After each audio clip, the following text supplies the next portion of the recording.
ಎಲ್ರಿಗೂ ನಮಸ್ಕಾರ. ಇವತ್ತು BNS 2023 section 2 sub section 5 definition part. ಫಸ್ಟಿಗೆ ಕೋರ್ಟ್ ಅಂದ್ರೆ ಏನು ಅಂತ ತಿಳ್ಕೊಳ್ಳೋಣ. Court means a judge who is empowered by the law to act judicially alone or a body of judges which is empowered by the law to act judicially as a body when such judge or a body of judges is acting judicially. ಈ section 2 subsection 5 ಹೇಳುತ್ತೆ court means ನ್ಯಾಯಾಧೀಶರು ಅಥವಾ ನ್ಯಾಯಾಧೀಶರ ಗುಂಪು. ಹೂ act judicially, ಕಾನೂನಾತ್ಮಕವಾಗಿ ಯಾರು ಕಾನೂನಿನಿಂದ ಅಧಿಕಾರ ಹೊಂದಿರ್ತಾರೋ ಅವರಿಗೆ ನ್ಯಾಯಾಧೀಶ ಅಥವಾ ನ್ಯಾಯಾಧೀಶರ ಗುಂಪು ಅಂತ ಹೇಳ್ತಾರೆ. ಟು ಆಕ್ಟ್ ಜುಡಿಷಿಯಲಿ ಕಾನೂನಿಂದ ಏನೇನು ಅಧಿಕಾರ ಕೊಟ್ಟಿರ್ತಾರೆ, ಒಂದು ನ್ಯಾಯ ಕೇಳಲು ಅಥವಾ ಒಂದು ಕೇಸ್ ಬಂದ್ರೆ ಅದನ್ನು ಇತ್ಯರ್ಥ ಮಾಡಲು, ಅದಕ್ಕೆ ಒಂದು ಪರಿಹಾರ ಕೊಡಲು, ಅದು ಎಲ್ಲಿ ಆಗುತ್ತೆ ಅಂದ್ರೆ ಈ ಕೋರ್ಟ್ ಅಲ್ಲಿ ಆಗುತ್ತೆ. ಅದು ಯಾರು ಕೊಡ್ತಾರೆ? ಜಡ್ಜ್. ಸೊ ಕೋರ್ಟ್ ಅನ್ನೇ ಜಡ್ಜ್ ಅಂತ ಹೇಳಿದ್ದಾರೆ ಇಲ್ಲಿ. ಕೋರ್ಟ್ ಅಂದ್ರೆ ಒಂದು ಕೋರ್ಟ್ ಹಾಲ್ ಅಂತ ಹೇಳಿಲ್ಲ ಇಲ್ಲಿ, ಅಥವಾ ಕೋರ್ಟ್ ರೂಮ್ ಅಂತ ಹೇಳಿಲ್ಲ. ಕೋರ್ಟ್ ಅಂದ್ರೇನೆ ನ್ಯಾಯಾಧೀಶರು ಅಂತ ಈ ಡೆಫಿನೇಷನ್ ಹೇಳಿದೆ. ನೆಕ್ಸ್ಟ್,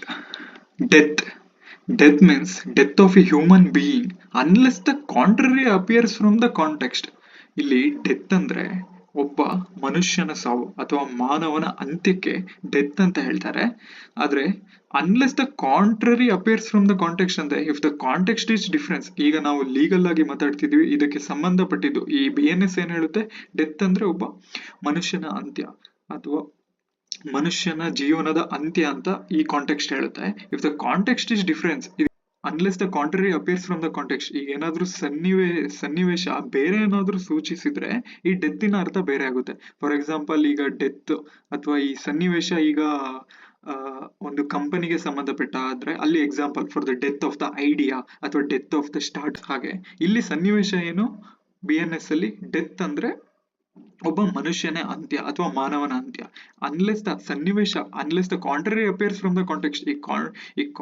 ಏನಾದ್ರೂ ಈ ಕಾಂಟೆಕ್ಸ್ಟ್ ಗೆ ಕಾಂಟ್ರರಿ ಏನಾದ್ರೂ ಬೇರೆ ಆದ್ರೆ ಅದರ ಮೀನಿಂಗ್ ಬೇಕಾದ್ರೆ ನೀವು ಸನ್ನಿವೇಶಕ್ಕೆ ತಕ್ಕಂತೆ ಯೂಸ್ ಮಾಡ್ಕೊಬಹುದು ಅಂತ ಹೇಳಿದ್ದಾರೆ. Unless otherwise you have to understand in simple meaning that death means death of the human being. Dishonestly means doing anything with the intention of causing wrongful gain to one person. Means doing something, ಯಾವುದಾದ್ರೂ ಒಂದು act ಅಥವಾ ಏನಾದ್ರೂ ಒಂದು ಮಾಡುವುದು with intention, ನಿಮ್ಮ ಗೊತ್ತಿದ್ದು ತಿಳಿದು, to intention causing wrongful gain to one person. ಒಬ್ಬ ವ್ಯಕ್ತಿಗೆ ಅನ್ಯಾಯವಾಗಿ ಲಾಭವನ್ನು ಅಥವಾ ನಿಮಗೆ ಲಾಭವನ್ನು ಉಂಟು ಮಾಡಿಕೊಳ್ಳುವುದು. ಹಾಗೆ wrongful loss to another person, ಮತ್ತೊಬ್ಬ ವ್ಯಕ್ತಿಗೆ ರಾಂಗ್ಫುಲ್ ಲಾಸ್ ಅಥವಾ ನಷ್ಟವನ್ನು ಉಂಟು ಮಾಡುವುದಕ್ಕೆ ಈ ಡಿಸಾನೆಸ್ಟ್ಲಿ ಅಂತ ಹೇಳ್ತಾರೆ. Means doing something that is wrong or unfair in order to benefit yourself. ಇಲ್ಲಿ causing a wrongful gain to one person ಅಂದ್ರೆ ಇಲ್ಲಿ ನೀವು ಕೂಡ ಆಗಿರ್ಬೋದು. Causing wrongful gain means benefiting yourself, ನಿಮಗೆ ಲಾಭವನ್ನು ಉಂಟು ಮಾಡ್ಕೊಳ್ಳೋದು, ಅಥವಾ